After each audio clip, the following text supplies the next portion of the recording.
yourself, what is it about this pose or this move that I like? So rather than mimicking the pose or mimicking the movement, you get much deeper than that. 3 letters, V, P, and S, okay? V, that's your vision.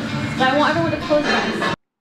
In terms of your vision, this is how you see yourself on stage, what your overall vision of your look and your persona is all together. Okay, so close your eyes. Now, each one of you has a special look, a special personality, a special way that you express your joy and your personality. I want you to imagine and have a vision of what you see yourself looking like on that stage, okay? In terms of P in the V, P, and S, P is your purpose, like I'm always talking about. So when it comes to your purpose, what are you creating, right? We don't just want to stick our hips out and twist our shoulders and put our hands in a certain place. Every one of those elements of our bodies are there for a reason.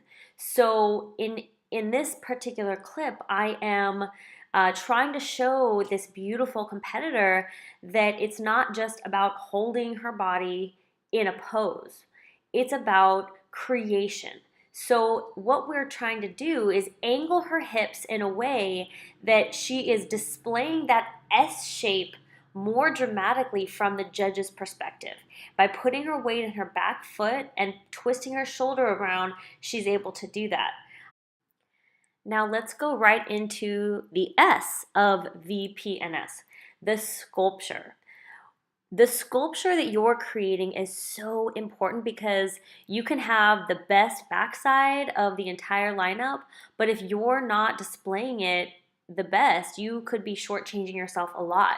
And this young woman has a beautiful bottom, but it will look so much better if she slightly bends her knees and arches her lower back. Now watch closely what happens when she goes from having her legs totally straight to slightly bending her knees and arching her lower back.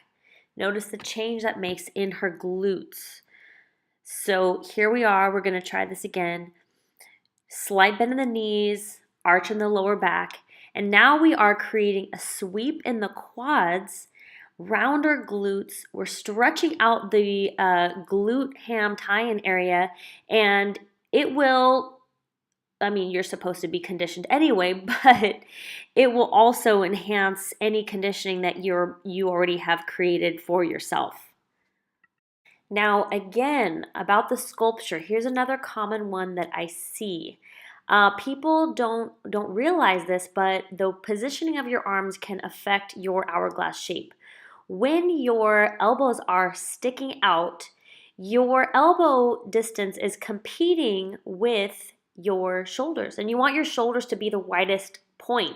You want it to be your shoulders, and then you want the view to go into a tiny waist and then hourglass shape down below. The same thing goes for figure poses as well. When your elbows are sticking out too far, that will also compete with the distance of your shoulders.